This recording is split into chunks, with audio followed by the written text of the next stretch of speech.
నేను కొడితే మామూలుగా ఉండదు, ఎన్ని రోజులు మౌనంగా ఉన్నా, గంభీరంగా చూస్తున్నా, అన్ని వర్గాల ప్రజలు అప్పుడప్పుడు ఎక్కడో మాట్లాడతారు, ఎవరో ఒక ఫామ్ హౌస్లో పోయినటోళ్ళతో మాట్లాడతారు. కేసీఆర్ గారు కొడితే మామూలుగా ఉండదు, నేను లేస్తే మనిషిని కాదు, కూర్చుంటే పండుకుంటే అని ఈ మాటలు ఎందుకు?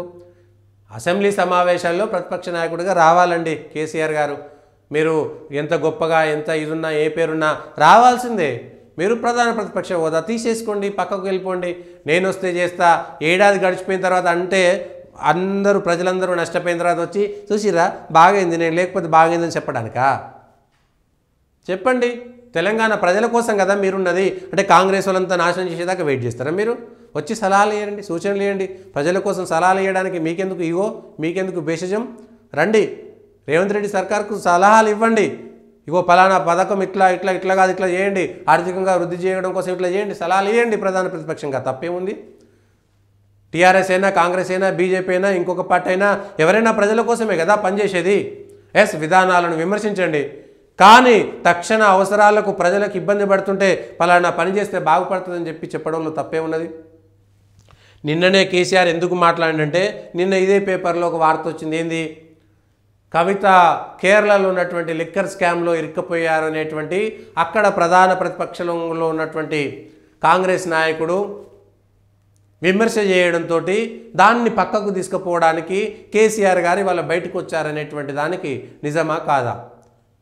ఎందుకు ఇవాళ ఇన్ని రోజులు మౌనంగా ఉన్నటువంటి వ్యక్తి నిన్న కవిత మీద ఆరోపణలు వచ్చిన వెంటనే బయటకు వచ్చి ఈ మాట ఎందుకు మాట్లాడారు?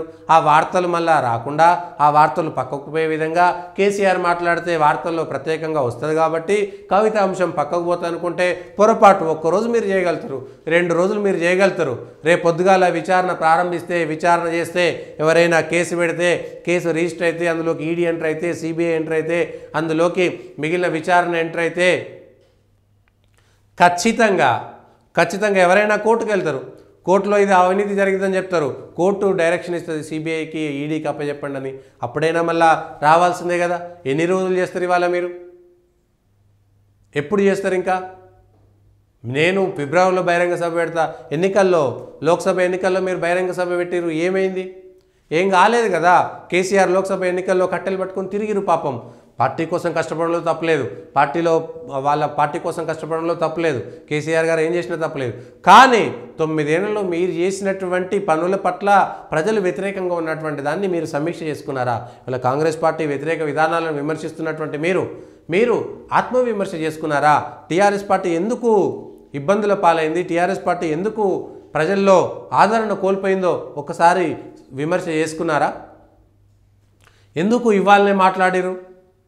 ఈ విషయాలపైన కూడా స్పష్టత రావాలి.